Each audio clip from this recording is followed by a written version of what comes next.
오늘 하루도 애쓴 당신 하루 수고하셨습니다.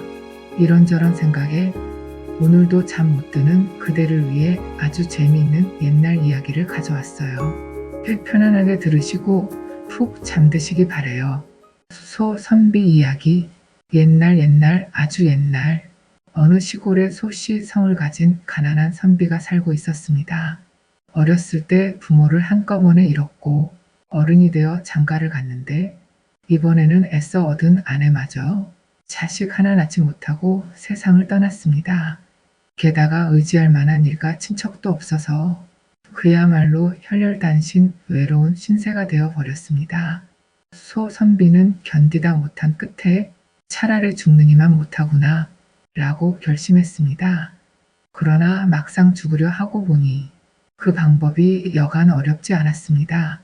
이럴 때 마침 어느 곳 뒷산 깊은 곳에 사나운 호랑이가 나타나서 낮에도 사람을 잡아먹는다는 소문이 떠돌았습니다. 옳지, 호랑이 밥이 되는 게 빠르다. 소선비는 험한 산골길 30리를 서둘러 기어 올라갔습니다. 그리고 수목이 울창한 곳을 골라 바위에 걸터 앉았습니다. 밤이 차츰 깊어 달빛이 어렴풋한데 늦가을 찬 바람이 나뭇잎을 흔들어 떨구기 시작했습니다. 그러나 죽음을 각오한 소선비는 숲속 어두운 곳을 박힌 듯 바라보고 있었습니다. 이왕이면 빨리 호랑이한테 물려 죽으려고 그것만 기다리는 것이었습니다. 이렇게 얼마쯤 지났을까요? 앞쪽에서 무엇인가 시커먼 그림자가 나타나더니 한번 멈칫했다가 다시 차츰 가까이 오기 시작했습니다. 소선비는 이제 오는구나 라고 생각하고 조용히 앉아 있었습니다. 그런데 앞으로 오는 그림자는 호랑이가 아니라 활을 맨 사냥꾼이었습니다. 대체 누구신데 이런 위험한 곳에 혼자 앉아 계십니까? 하고 사냥꾼은 소선비의 담력에 고개를 설레설레 흔들었습니다. 지나가는 나그네요. 다리가 아파서 잠깐 쉬고 있으오. 소선비가 대답했습니다. 그 말과 태도가 하도 태연스러워서 포수는 정말로 놀랐습니다. 여기서는 사람 잡아먹는 호랑이가 나오는 곳인데 그래 무섭지 않습니까? 무섭지 않소. 걱정 말고 어서 볼 일이나 보러 가시오. 무섭기는커녕 그 호랑이를 기다리는 중이었는데 그래도 차마 사실을 말 못하고 귀찮다는 듯이 한 말이었습니다. 그런데 사냥꾼은 소선비를 어떻게 보았는지 어깨에 메었던 총을 내려놓고 무릎을 꿇었습니다. 뵙자니 보통 분 같지는 않으십니다. 필시 어떤 신통한 재주를 가지셨거나 그렇지 않으면 천하의 장사이심이 분명합니다. 그렇게 알고 부탁드리니 제발 저를 도와주십시오. 대체 무슨 일을 도우란 말이오? 상대의 태도가 갑자기 변했기 때문에 소선비는 어리둥절했습니다. 다름이 아니라 저는 이 고을에서도 이름 있는 포수입니다. 그런데 오늘은 그 호랑이를 꼭 잡아다가 관가에 바쳐야 하는 날입니다. 제가 숲에 들어가서 호랑이를 이쪽으로 몰아낼 터이니 다음은 이렇게 저렇게 해주십시오. 하고 사냥꾼은 손짓으로 호랑이를 도망가지 못하게 해달라는 신용을 해 보였습니다. 그리고는 소선비의 대답도 듣지 않고 산 위로 달려 올라갔습니다. 일 자체는 우습고 맹랑해졌습니다.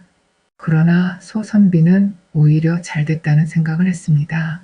사냥꾼이 호랑이를 몰아오게 되면 그만큼 빨리 죽을 수 있기 때문입니다. 그래서 더욱 태연하게 앉아있노라니까. 갑자기 저만치 보이는 숲에서 어흥 하는 소리가 났습니다.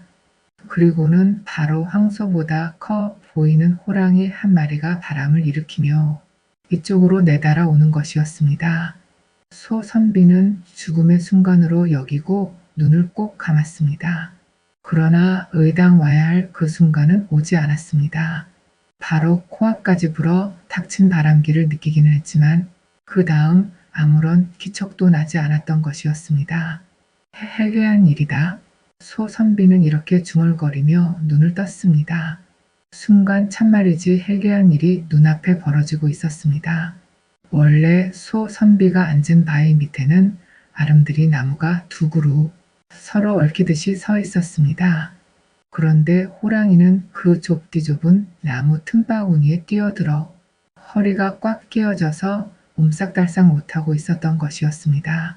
소 선비가 그 꼴을 발견했을 때 호랑이는 무서운 비명을 지르며 힘을 다하여 몸부림쳤습니다. 그러나 육중한 나무만 흔들릴 뿐 몸은 여간에서 빠지지 않았습니다. 게다가 호랑이는 새끼를 베었는지 나무 틈에 끼인 배가 앞뒤로 유난히 부풀어 올라와 더욱 고통스러운 모양이었습니다. 소 선비는 기가 막히고 일변 또 우스운 생각도 들어 마음 놓고 앞으로 다가갔습니다.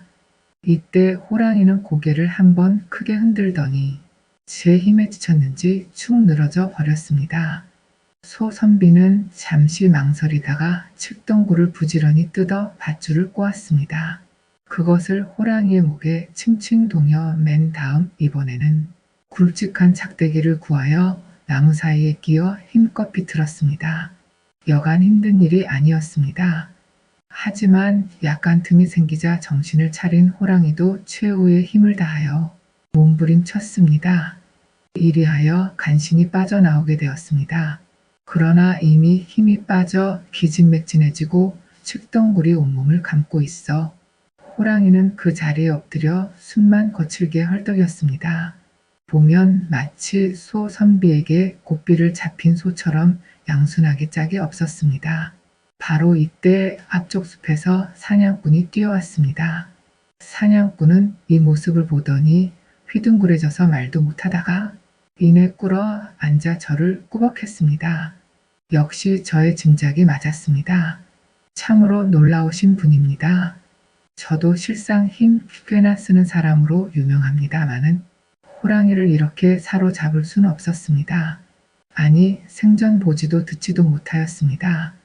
오늘부터 스승님으로 모시겠습니다.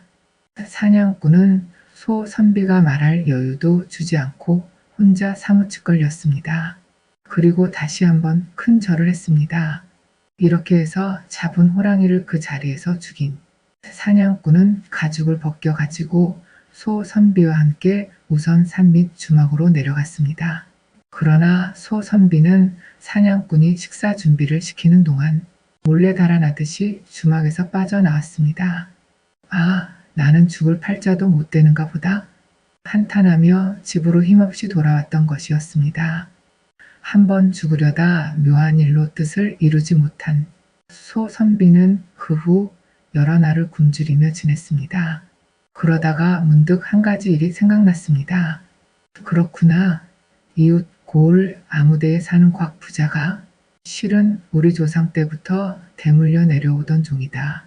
마침 그의 종문서가 있으니 그걸 갖고 가서 5,000냥쯤 받고 돌려주면 형편이 펼 것이다. 그러나 이 생각은 잘못이었습니다. 원래 곽 부자는 주인 소 선비의 집을 도망쳐 달아난 종이었고 또 어떻게 유행으로 부자가 되었지만 한 번도 옛 주인 집을 찾아간 적이 없는 고약한 인간이었던 것이었습니다. 아니나 다를까 곽 부자는 소 선비의 요구를 코웃음으로 거절했습니다. 몇십 리기를 고생하여 찾아온 전날의 주인인데 식사 대접도 않고 내쫓아 버렸습니다. 그뿐만 아니라 곽 부자는 앞으로 종문서를 가지고 무슨 떼를 쓸지 모른다. 차라리 누굴 시켜 죽여 버려야겠다. 하고 끔찍한 생각까지 했습니다. 이리하여 곽 부자는 며칠 후 힘센 불안당 10명을 몰래 사들였습니다. 아무개는 실상 우리 부친을 죽인 원수다. 한 사람 앞에 100냥씩 줄 터이니 쥐도새도 모르게 없애버려라. 그 말을 믿은 불안당들은 어느 날 밤 소 선비네 집에 몰려갔습니다. 아닌 밤중에 칼, 몽둥이를 든 불안당 떼의 습격을 받은 소 선비는 조금도 당황하지 않았습니다. 진작부터 죽으려고 하던 사람입니다. 따라서 소 선비는 오히려 잘 되었다는 생각을 했는지도 모릅니다. 어쨌든 소 선비가 너무도 태연한 모습을 보였기 때문에 불안당들은 한때 헛기운이 빠질 만큼 어리둥절했습니다. 마침 한패 중에서 몸집이 우람한 사람이 깜짝 놀라더니 소 선비 앞에 무릎을 꿇었습니다. 스승님, 이게 어쩐 일입니까? 소 선비가 자세히 보았더니 다른 사람이 아니라 호랑이를 잡던 그날의 사냥꾼이었습니다. 이렇게 된 이상일은 갑자기 전혀 딴 방향으로 변할 수밖에 없었습니다.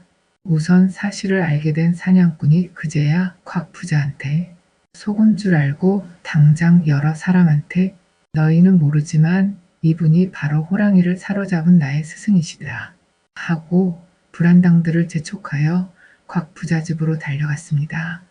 그리고 애초 소 선비의 요구대로 돈 5,000냥을 얻어내어 종문서와 바꾸게 했습니다. 그런 후부터 사냥꾼은 소 선비를 정말 스승처럼 섬기고 소 선비는 사냥꾼을 집사로 하여 편안하게 오래오래 잘 살았다고 합니다. 하루 수고하신 그대의 옛날 이야기를 듣고 편안해지셨나요? 다음에도 편안하고 재미있는 이야기 가지고 올게요. 잘 자요.